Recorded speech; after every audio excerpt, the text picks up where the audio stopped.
Shalom Uvracha, amigos da ONG, pergunta ao Rabino. E as perguntas de hoje são da nossa querida Estela, que ela pergunta: Shalom, gostaria de saber do nosso Rav sobre o passarinho em gaiola. Aqui em casa temos 2 passarinhos, uma calopsita e um periquito. É permitido tê-los em casa ou não?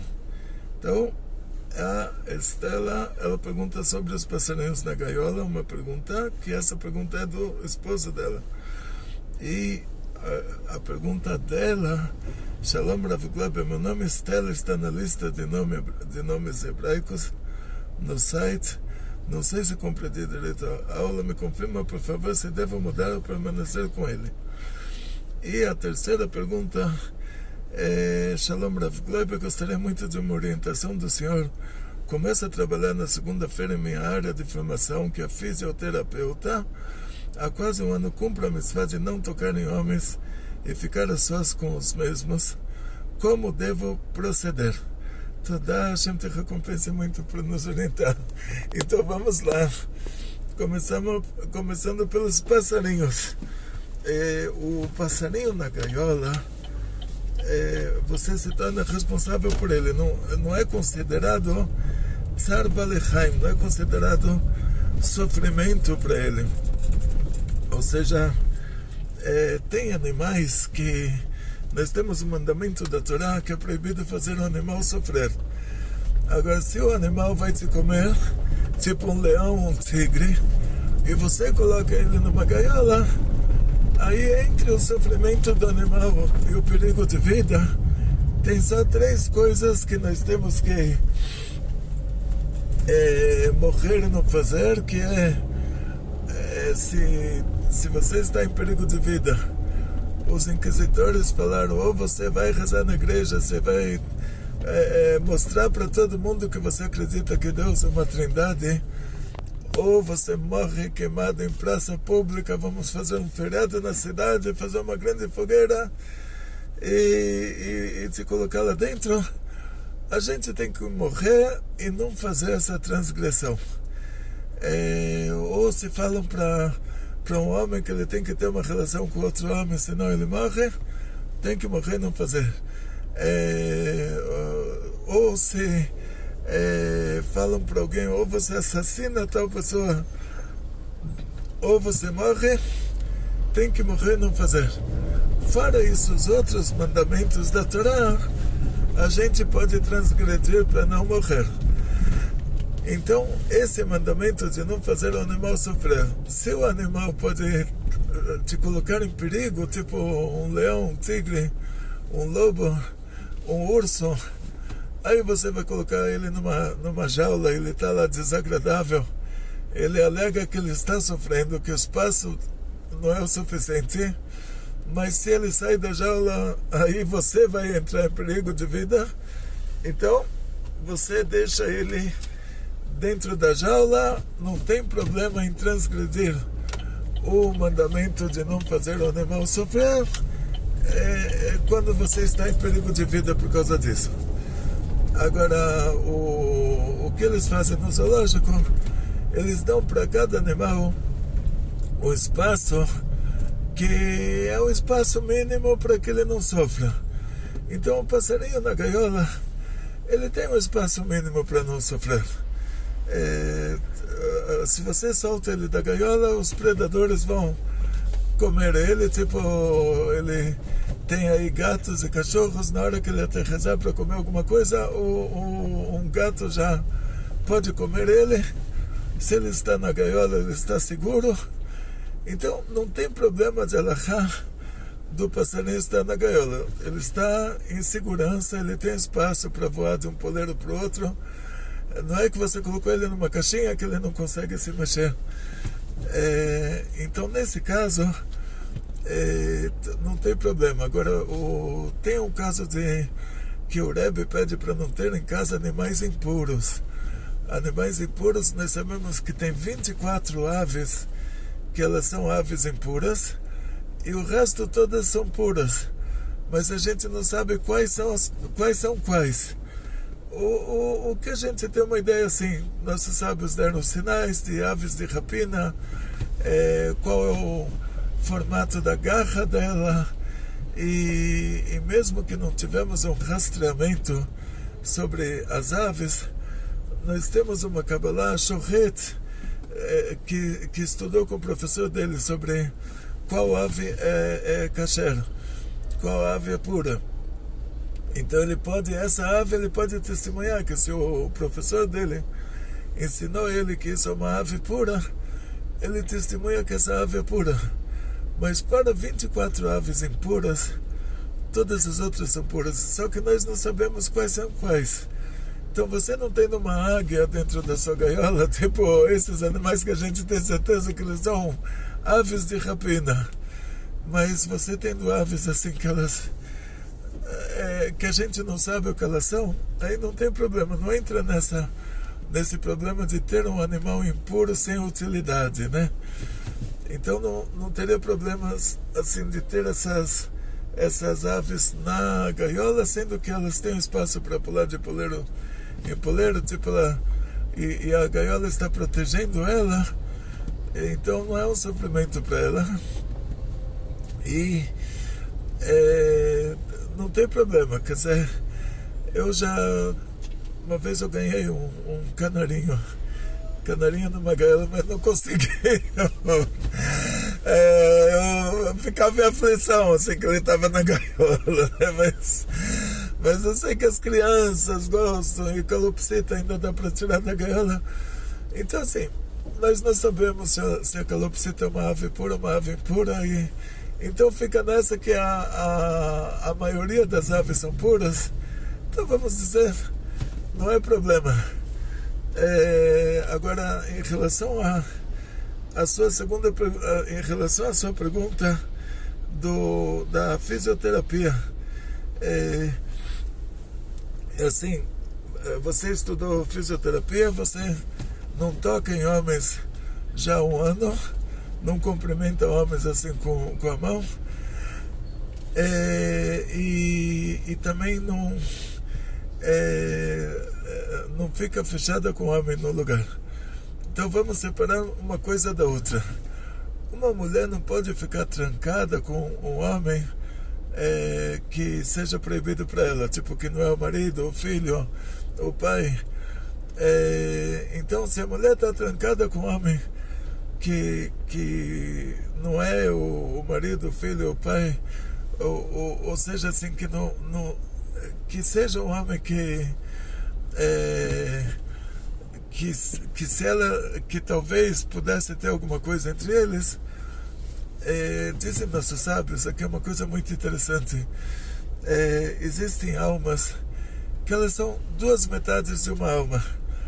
Na primeira reencarnação, cada alma ela desce aspecto masculino, aspecto feminino, cada metade ela é a metade da outra. Elas são duas metades de uma mesma alma. Na primeira reencarnação. Na segunda reencarnação ainda pode ser, e na terceira já a maioria já não são. Então o que a pessoa vai fazer? Você precisa se casar, e talvez a sua cara metade está no alto paraíso, então você vai se casar com alguém menos ruim. Você não vai encontrar alguém melhor, você não vai encontrar alguém igual, então você escolhe alguém que é menos ruim. Não vai encaixar certinho, cada um vai ter que ter um nível de tolerância maior, mas não tem problema, você desenvolve essa tolerância, e você tem, cada pessoa, ele tem a esposa, o marido, alguém que ele escolheu entre o ruim e o pior, ele pegou o ruim, não pegou o pior. Quer dizer, você não tem como encontrar na nossa reencarnação, vamos dizer, é uma coisa rara terem duas metades da mesma alma, mas pode acontecer. E sendo que a pessoa, de uma maneira genérica, o marido vai procurar a esposa vai procurar o marido, quando um casal vai se casar, não tem como encontrar alguém que seja exatamente como você. Então você escolhe alguém que seja compatível, mas tem que ter tolerância, porque a pessoa sempre é parcialmente compatível e parcialmente incompatível. E nesse lado de parcialmente incompatível, aí vai ter que ter tolerância. Então hoje o problema da nossa geração é o Shalom Bait. Shalom Bait quer dizer a harmonia familiar. Hoje é o problema da geração, tipo a tragédia da geração. Nunca teve uma geração com tantos divórcios, e Deus me livre, no meio judaico, até no meio judaico religioso, nunca teve uma geração assim. Mas se acontece de ter a alma gêmea, outra metade da alma, aí tinha uma história com o Rabi Meir Balanés, que os nossos sábios, chegou uma geração que eles fizeram um decreto chamado Isur Ihud, que era proibido para a pessoa, para a mulher se trancar com alguém que é proibido para ela, caso em relação a casamentos. Tipo, assim, ela é uma mulher casada, ela não podia se trancar com outra pessoa que não fosse o marido, o pai, o filho. Aí o que aconteceu na prática, a gente vê o exemplo disso, o rei Davi e a Batseba. Diz o Zohar, da mesma maneira que a Terra Santa, antes de ela ter sido a Terra Santa, ela teria que ser a Terra amaldiçoada, ou seja, o Canaã foi amaldiçoado pelo Noah. Antes da Terra Santa ser a Terra Santa, ela foi a terra de Canaã, foi a terra amaldiçoada. Por quê? Porque quando o Adam Arishon, ele fez aquela ação proibida, ele comeu aquela fruta proibida, ele misturou no mundo o bem e o mal. Então tudo que tem no mundo tem um lado bom e um lado ruim. Então o lado ruim da Terra Santa era que, sendo que ela é tão alta, tão elevada, ela é a Terra Santa, o lado ruim dela é tão ruim, mas tão ruim, proporcional à santidade dela. Então, o outro extremo dela é que ela é a terra maldita. As outras terras não são nem terra santa, nem terra maldita. Mas a terra santa, o lado ruim dela é que ela era a terra amaldiçoada. Então, por causa disso, os Cananim, os cananeus, eles tiveram que usar ela primeiro, o lado ruim dela. Quando terminou o lado ruim, aí chegamos nós e usamos o lado bom dela. Da mesma maneira, diz o Zohar, a Batseba, que era a esposa do rei Davi, a mãe do rei Salomão, ela tinha o lado ruim e o lado bom. Então, primeiro ela se casou com Uriah Hiti, que era um psicopata de guerra. A pessoa queria fazer guerra, assim, não conseguia ficar sem matar, assim. Então, ela era a esposa do Uriah Hiti. Então, imagina o que ela passou lá. Mas por causa que ela era o aspecto feminino da alma do rei Davi, ia chegar uma hora que o Uriah ia morrer na guerra, e a estatística é que a pessoa que faz guerra todo dia, um dia ele acaba perdendo, um dia ele acaba, Deus me livre. Então ia chegar esse dia, ela ia se tornar viúva, e Hashem iria fazer com que ela se casasse com o rei Davi. Só que aí o rei Davi se encontrou com ela no lugar que só estavam os dois juntos. Por causa que eles eram duas metades de uma alma, os dois surtaram lá, se encontraram, tipo as duas metades da alma, e cada uma está vendo que a outra parte está sofrendo. Eles não conseguiram se controlar e fizeram coisa errada. E Hashem não ajudou, porque Hashem queria que o rei Davi fizesse tshuva, porque ele era um aspecto da alma do Adam Arishon, que o Adam Arishon faltou ele fazer tshuva.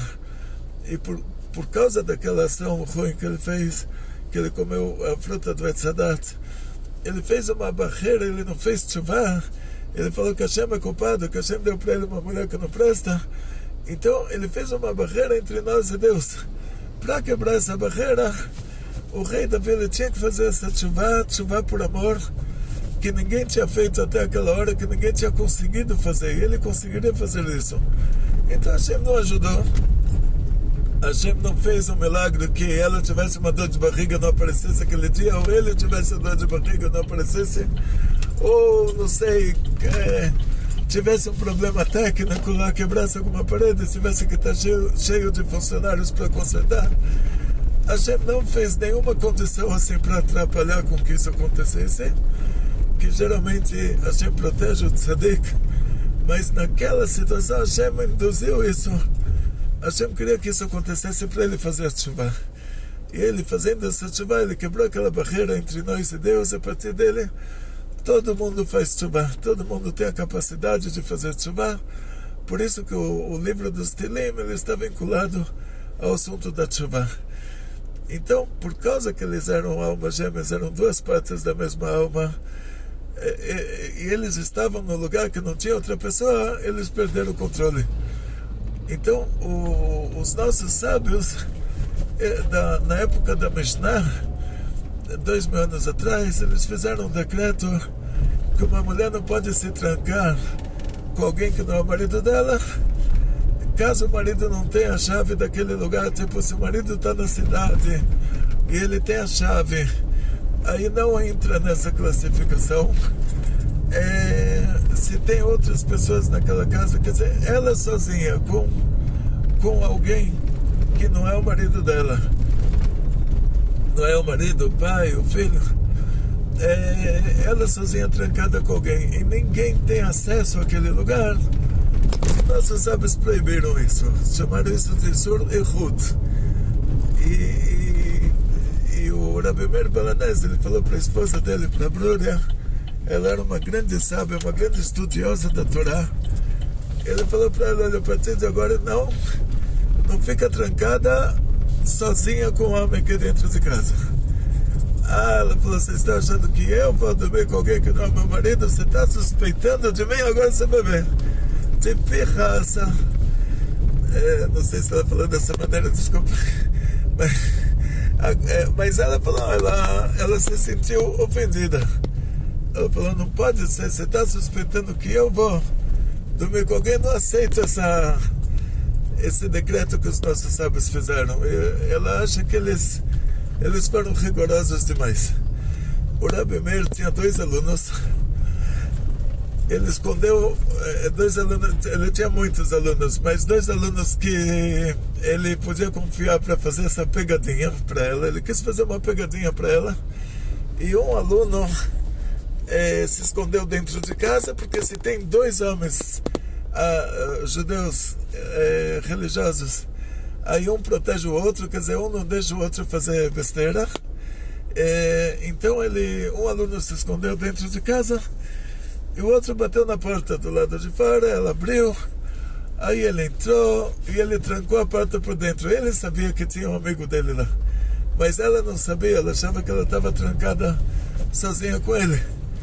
E aí ele deu em cima dela, e isso não foi uma vez só, foi 2, 3, 4, 5, até um dia que ela não aguentou mais. O Rabi Meir tinha colocado aquele menino para fazer os concertos em casa. Ele deu alguma desculpa para fazer essa pegadinha, para mostrar para ela que ela não pode confiar em si própria. E esse menino, ele todo dia ele entrava, trancava a porta por dentro, e ela tinha falado que ela era contra, então que ela não era a favor disso, que os nossos sábios falaram que é proibido se trancar com homem. Então ele trancava a porta por dentro, mas o Rabi Meir, na hora que saía, já colocava o amigo dele dentro.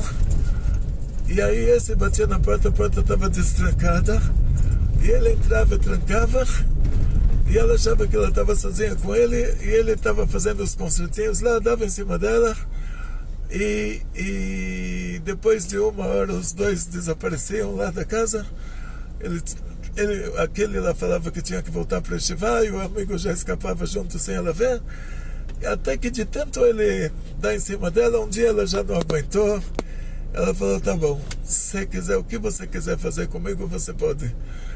Aí esse primeiro aluno estava muito atrapalhado, e o amigo dele então apareceu e falou, desculpa, nós somos 2 judeus religiosos aqui, a nossa missão aqui era te mostrar que essa proibição de se trancar com um homem que não é o seu marido é uma coisa séria e que nem você é capaz de se manter numa situação dessas.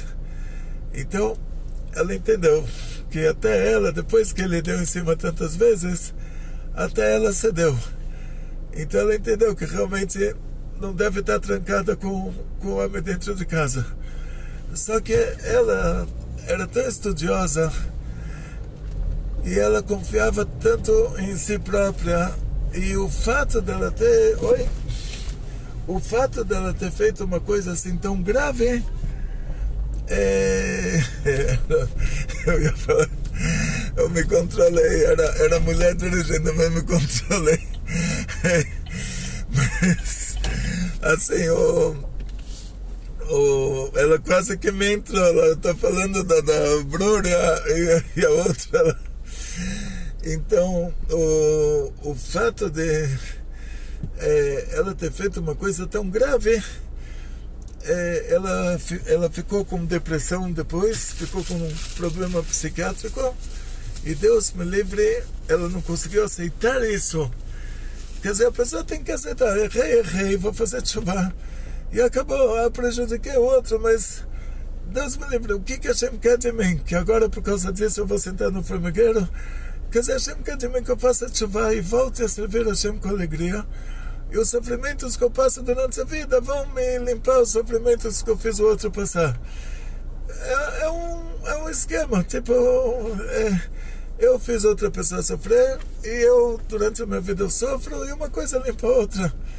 Mas ela não aceitou, ela surtou, e Deus me livre, ela veio a falecer por causa disso.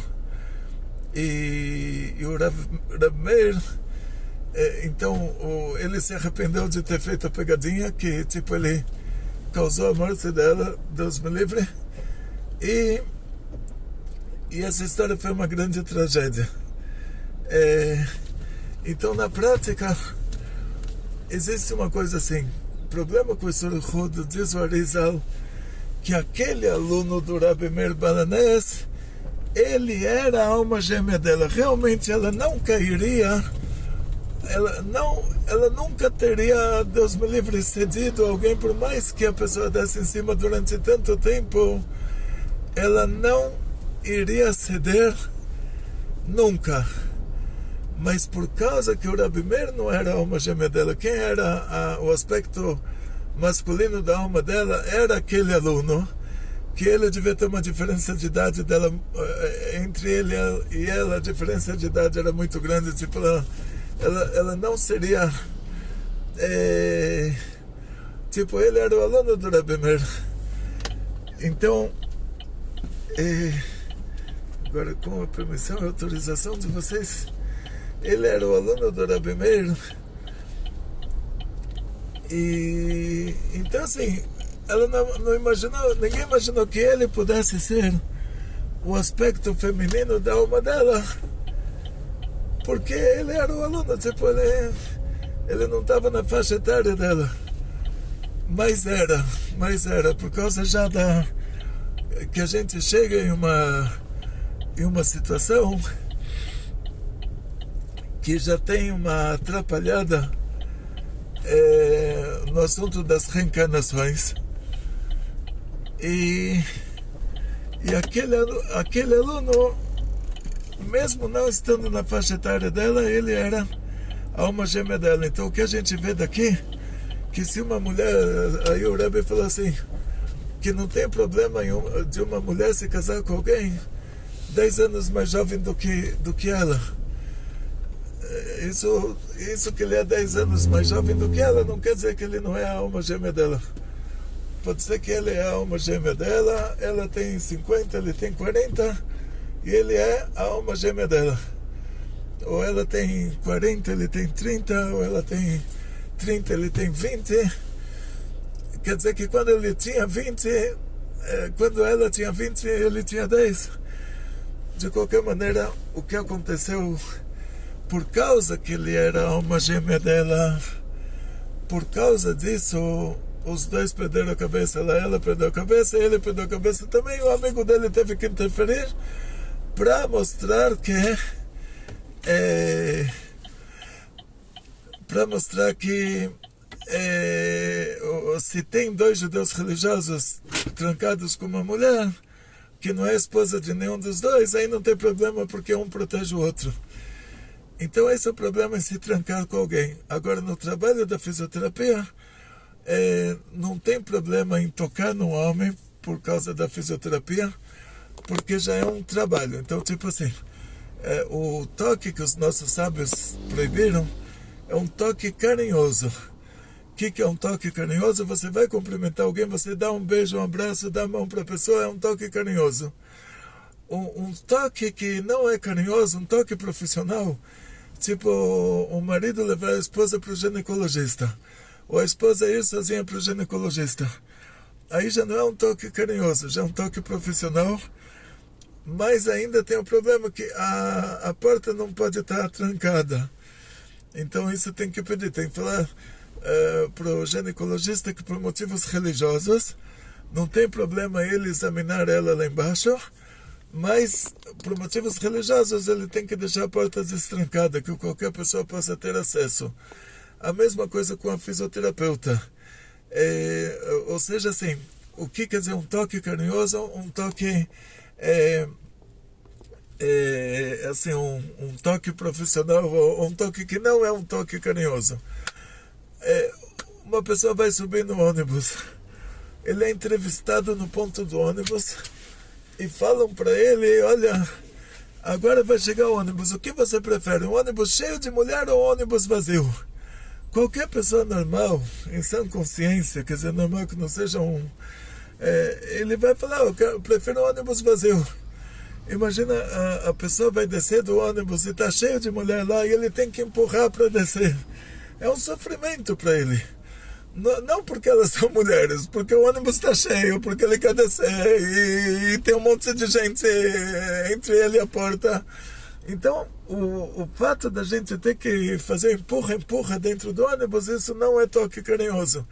Então é permitido para um judeu religioso pegar um ônibus por causa que todas as mulheres que se encontram lá, para ele é sofrimento, que ele tem que chegar até a porta de saída, ele tem que empurrar elas. Agora, dar a mão para alguém cumprimentar, dar um beijo, um abraço, já é um toque carinhoso. Então, a fisioterapia, a parte médica, é considerada toque profissional. Então, é permitido você tocar no seu paciente homem, porque é um toque profissional.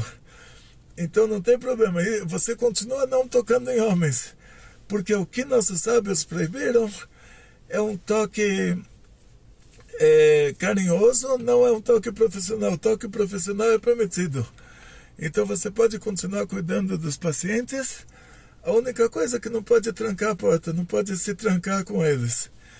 E agora, em relação à sua última pergunta, Estela, que o nome Estela aparece no nosso site. Esse site, uma vez eu estava no Congresso Rabínico Internacional, falaram sobre o assunto de nomes judaicos. E lá tinha um site em inglês. Aí eu copiei e colei do site em inglês para o nosso site e comecei a traduzir os nomes para português. E realmente aparece esse nome Estela, que se você for traduzir, eu acho que é do latino, alguma coisa assim, vai ser estrela, né? Mas que esse nome era usado para Esther. A Esther, o nome Estela é usado para Esther também. Então, sendo que está lá, eu copiei, colei e lá aparece Estela como nome judaico, que é uma versão do nome Esther. Então não tem problema, tá escrito lá, tá escrito. Eu copiei, colei, eu confio neles que eles fizeram certo, né? Senão não teria copiado deles. Então, para nossa querida Estela e o marido Casta, que Hashem dê a vocês muito sucesso, muita saúde, a todos vocês que assistem às nossas aulas, Atzlachá, Briut, Parnassá Beshefa, muito sucesso, muita saúde, muito dinheiro, felicidades judaicas de toda a família, grandes milagres em grande estilo. Bekol Tov.